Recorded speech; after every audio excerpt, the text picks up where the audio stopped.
Assalamualaikum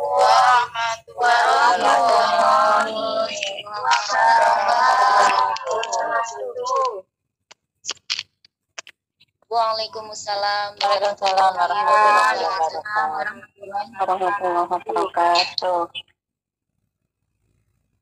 Sejarah singkat Perang Gerilya yang dipimpin oleh Jenderal Sudirman. Pasca proklamasi kemerdekaan pada tanggal 17 Agustus 1945,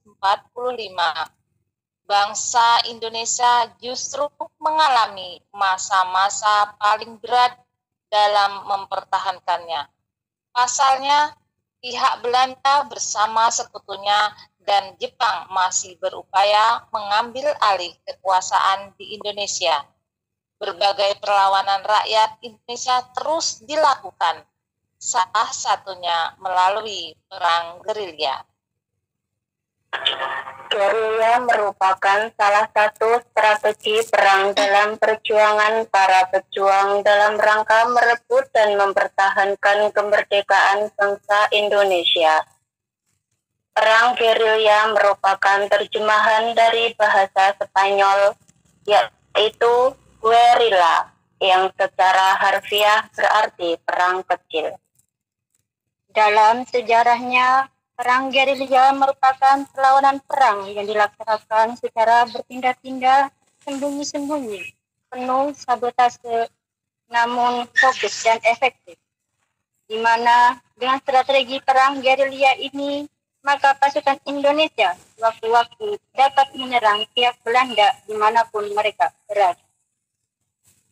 Adapun salah satu contoh perang gerilya di Indonesia yang memberikan dampak bagi dunia internasional akan keberadaan Negara Kesatuan Republik Indonesia adalah serangan umum 1 Maret 1949 di bawah pimpinan Jenderal Sudirman.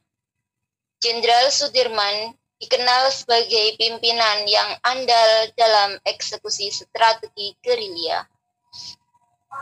Beliau pernah bergerilya sejauh 1000 km selama 8 bulan di Jawa Tengah dan Jawa Timur. Bahkan dalam keadaan sakit hingga harus ditandu dan digendong, ia tetap melaksanakan tugas sebagai pemimpin pasukan. Karena siasatnya ini, pasukan Belanda ketar-ketir ketika melawan pasukan gerilya Indonesia. Pada awalnya, Belanda kembali masuk ke Indonesia terutama di Pulau Jawa pada tanggal 14 Desember 1948. Kedatangan Belanda untuk melumpuhkan dan menghancurkan semangat militer Indonesia.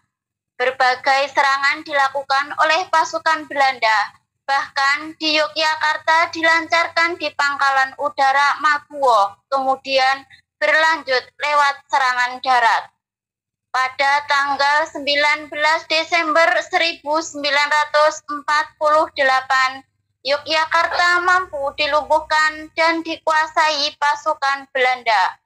Bahkan Presiden Soekarno, Wakil Presiden Muhammad Hatta, dan beberapa pejabat Indonesia ditangkap pihak Belanda. Hal ini membawa Jenderal Sudirman untuk meninggalkan Yogyakarta untuk gerilya.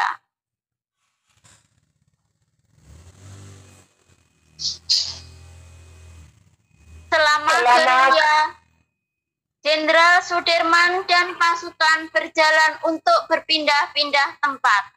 Mereka berjalan cukup jauh dengan menyeberangi sungai, gunung, lembah, dan hutan. Para pejuang juga melakukan penyerangan ke pos-pos yang dijaga Belanda atau saat konvoi. Gerilya yang dilakukan pasukan Indonesia merupakan strategi perang untuk memecah konsentrasi pasukan Belanda. Kondisi itu membuat pasukan Belanda kewalahan, apalagi penyerangan dilakukan secara tiba-tiba dan cepat. Adanya taktik ini membuat TNI dan rakyat yang bersatu berhasil menguasai keadaan dan medan pertempuran. Puncaknya terjadinya serangan di 1 Maret 1949 serentak di seluruh wilayah Indonesia dan berhasil memukul mundur pihak Belanda. Dahsyatnya strategi perang gerilya ini akhirnya juga ditiru oleh negara lain, yaitu Ho Chi Minh, sehingga Vietnam Utara bisa menang melawan Vietnam Selatan dan Amerika Serikat. Bagi suatu pasukan atau tentara, perang gerilya dinilai sangatlah efektif. Pasalnya, mereka dapat mengelabui, menipu, atau bahkan melakukan serangan kilat terhadap musuh. Taktik ini juga sangat membantu dan manjur saat menyerang musuh dengan jumlah besar yang kehilangan arah dan tidak menguasai medan. Kadang taktik ini juga mengarah kepada taktik mengepung secara tidak terlihat invisible. Saat ini, taktik perang gerilya oleh Jenderal Sudirman ditetapkan sebagai sarana pengembangan SPD Corps dalam tubuh tentara Indonesia. Selain itu, para taruna yang ada di pendidikan militer harus mengikuti rute gerilya yang ditempuh Jenderal Sudirman sebelum lulus pendidikan. Demikian secara singkat perang gerilya yang dipimpin oleh Jenderal Sudirman.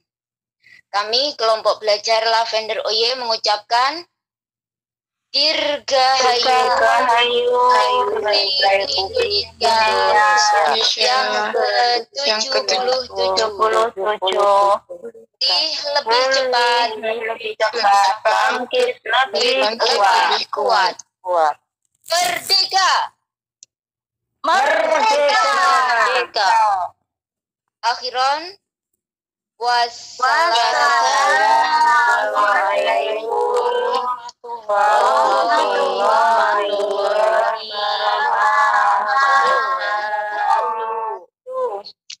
Waalaikumsalam warahmatullahi wabarakatuh.